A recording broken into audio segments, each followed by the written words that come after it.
मौलाना सरदार अहमद साहब रहमतुल्लाह अलैह के पास ना एक बूढ़ी अम्मा अपना बेटा छोड़ गई। तो हजरत साहब ने को 2, 4, 5 महीने रखा। तो बाद में उसकी अम्मा को बुला के कहा कि भाई तू बेवा है, बेटा तेरा यतीम है, मैं नहीं चाहता कि इसका वक्त ज़ाया हो। ये पढ़ने वाला कोई नहीं, सारे नहीं भाई पढ़ने वाले होते। अब यहाँ उलमा बैठे हैं, मैं बेअदब भी ना हो जाऊँ। कुछ पूरे 8 साल लगा के भी आ जाते हैं, सनद भी उनके पास होती है। नाराज ना हो जाना, ये तो सब अच्छे लोग हैं, सनद होती है पर पता पुता कोई नहीं होता। ये आला हजरत ने लिखी है बात, सनद होती है, पूरी डिग्री होती है, उस पर कई लोगों के साइन भी होते। तो बहुत सारे तालिब इल्म ऐसे होते हैं जो मदारस में कहते हैं मैं फाजल फलां हूँ, लेकिन कोई शय पास। तो मौलाना सरदार अहमद साहब मुहद्दिस आज़म पाकिस्तान रहमतुल्लाह अलैह उस बूढ़ी को कहने लगे तेरा बेटा कुंद देना है, पढ़ना पढ़ाना इसने कुछ भी नहीं, तो यतीम बच्चा है, कल को तू कहेगी कि मेरे बेटे ने वक्त ज़ाया किया तो वापस ले जा। बूढ़ी अम्मा रोने लग गई, कहने लगी मैं पढ़ाने तो नहीं लाई थी, मैं तो आपको रब का वली समझती हूँ, मैं तो नौकरी कराने लाई थी। नौकरी हजरत अनस बिन मालिक कहते हैं मेरी अम्मा भी हुजूर की बारगाह में दे गई थी। हुजूर की बारगाह में ये नहीं कहा था कि या रसूलल्लाह पढ़ा दें, हाँ हाँ मैं जिम्मेदारी से बात कर रहा हूँ। ये नहीं कहा था हुजूर मुजाहिद बना दें, ये थोड़ी कहा था कि या रसूलल्लाह सल्लल्लाहु तआला अलैहि वसल्लम से मुफस्सिर मुहद्दिस मुहक्किक मुफ्ती बना दें। हजरत अनस की अम्मा कह गई थी सोनिया जब तक ये रहेगा ना आपकी नौकरी करेगा, ये घर के काम काज करेगा, ड्यूटी करेगा, हुजूर ये आपकी नौकरी करेगा। तो मेरे महबूब ने फिर दुआ कर दी, अल्लाह इसे बरकत अता फरमा। तुम समझता है खिदमत वाला खाली रह जाता है? जितना जायका खिदमत वाले को मिलता है, जो उसके नसीब में आता है, वो किसी का नसीब कहां भाई। हजरत अनस कहते हैं हुजूर ने दुआ कर दी, बरकत की। मुझे तो खेती बाड़ी आती भी नहीं थी, पर लोगों के बाग में साल में 1 दफा फल लगता था, मेरे बाग में 2 दफा लगता था। हुजूर ने दुआ कर दी अल्लाह इसे औलाद दे। फरमाते हैं मेरे बेटे, मेरे पोते, मेरे नवासे, मेरी बेटियां, फरमाते हैं मैं जिंदा हूं और मेरी 100 औलादे मौजूद हैं। परेशान हो गया 100 सुन के बच्चे 2 ही अच्छे, 100 औलादे मेरी मौजूद हैं। हजरत अनस बिन मौलाना सरदार अहमद साहब के पास ना छोड़ गई बच्चा, कहने लगी हजरत जी मैं को पढ़ाने के लिए थोड़ा छोड़ गई हूँ, मैं तो इसलिए छोड़ के गई हूँ कि आप मेहरबानी करें, खिदमत कराएं। तो हजरत जी कहने लगे कोई ऐसा काम ही नहीं, खिदमत वाला क्या कराऊं। कहने लगी पट्ठे पवा लिया करो जी। हूँ लड़ पेंदे ने, कहने ने बच्चे काम कर दें मदरसे का। हालांकि अब कहाँ बच्चे काम करते हैं, अब तो गुजर गया दौर, अब तो बच्चे काम कराते हैं। अब बच्चे भी नाराज हो रहे हैं, घूर घूर के देख रहे हैं। सही कह रहा हूँ आपको, बच्चे काम कराते हैं, बच्चे कहाँ काम करते। कहने लगी ये चारा डाले करेगा आपकी भैंसों को। तो हजरत ने उसको कहा कि बीबी चारा मेरी भैंसों को डालने के लिए मैंने बंदा रखा हुआ है, तो तू जा ले जा। कहने लगी हाथ बांध के हुजूर मेहरबानी करें रख ले, चारा डालेगा। और पुत्र तवज्जो से चारा डालना हजरत की भैंसों को। रोने लगी, हजरत ने रख लिया, महीने का खर्चा भी देते। शाम को ना वो सारा दिन काम करता, शाम को आके पैरों में भी बैठ जाता, हजरत जी लाएं तेल थोड़ा सा, पैर ना दबा दूं। 8 साल साथ वाले पढ़ते रहे, ये बेचारा नौकरी करता रहा, मेरा रूप भी नहीं ते मेरा रंग भी नहीं, और मैनू यार मनान दा टंग भी नहीं। कभी कभी ना हजरत बिलाल हबशी फारग होते ना, तो नबी पाक की बारगाह में अर्ज करते हुजूर कोई काम तो नहीं, सारे हो गए, हुजूर जाऊं जरा, चले जाते। एक दिन सलमान फारसी कहने लगे या रसूलल्लाह ये बिलाल कहाँ जाता है। फरमाया जा देख के तो आ। हजरत सलमान वापस आए तो आके रोने लगे, कहने लगे सोनिया जब यहाँ से जाता है ना तो जाके सैयदा फातिमा की चक्की पीसनी शुरू कर देता, बीबी साहबा के काम करने लगता है, घर में जाके स्नैन की ड्यूटी करता है, वहां भी काम यहाँ भी काम। वो चारा डालता रहा, उसने चारा डाला।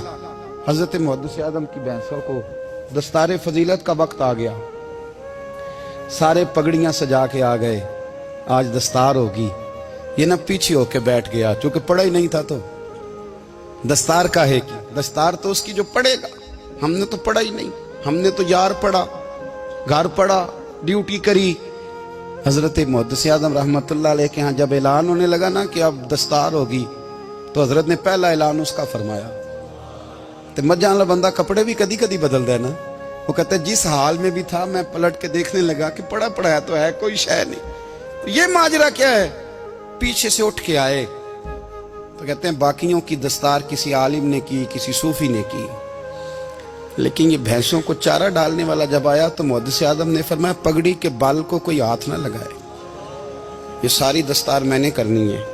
اور فرماتے ہیں حضرت بال بھی دیتے جاتے تھے اور آنسو بھی بہاتے جاتے تھے, ماتھا بھی چومتے تھے اور فرماتے تھے دستار کے بعد چلا تو نہیں جائے گا یار, مجھے تو عبادت بھی نہیں رہ گئی, مجھے تو چابیوں کو بھی نہیں پتا کون سی کہاں رہتی ہے, جائے گا تو نہیں تو رو پڑا, کہنے لگا سوڑیا جائے تو وہ جس کے پلے کچھ ہے ہو, آتا جاتا تو ہے کچھ نہیں, مجھے کس نے رکھنا ہے, میں نے کہاں جانا ہے, ادھر کہاں تو ادھر ہی رہوں گا.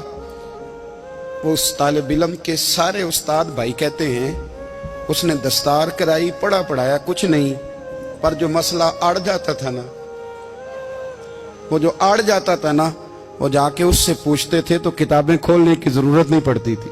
حضرت بلال حبشی کبھی سپاہ سالار بنے تھے کسی جنگ میں, کسی صوبے کے گورنر بنے ہوں, بولو تو صحیح ہے. ان کا تعارف کیا تھا؟ نبی کریم کے غلام. حضور کے نا جو ذاتی معاملات تھے نا, 20 انصاری نوجوان تھے جو ہر وقت نبی پاک کے پاس کھڑے رہتے تھے کہ حضور کو حکم کریں, 20, اور 34 سے لے کر 40 تک غلام ہر وقت حضور کی بارگاہ میں رہتے. حضرت بلال حضور کے ذاتی معاملات کی خدمت کرتے تھے, کوئی ایسی وہ جو تبلیغ کی یا دعوت کی یا جنگ کی یا جہاد کی کوئی ڈیوٹی نہیں وہ کرتے تھے, ذاتی خدمت سرکار کی.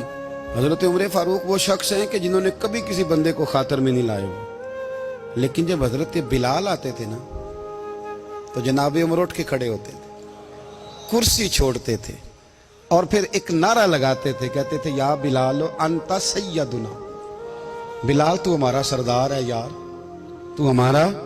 یعنی عشق کا ذوق پورا کرنا انہیں بھی آتا تھا.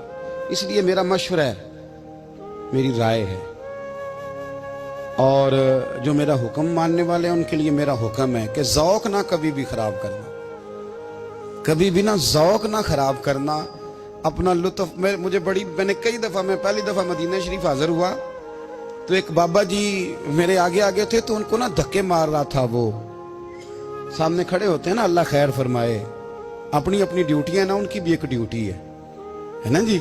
تو وہ دھکے مار رہا تھا تو بابا اسے کہہ رہا تھا تیری خیر ہوئے پہرے دارا, روزے دی جالی چوم لین دے. انہیں پھر دھکا ماریا تو پھر ان کہا تیری خیر ہوئے پہرے دارا.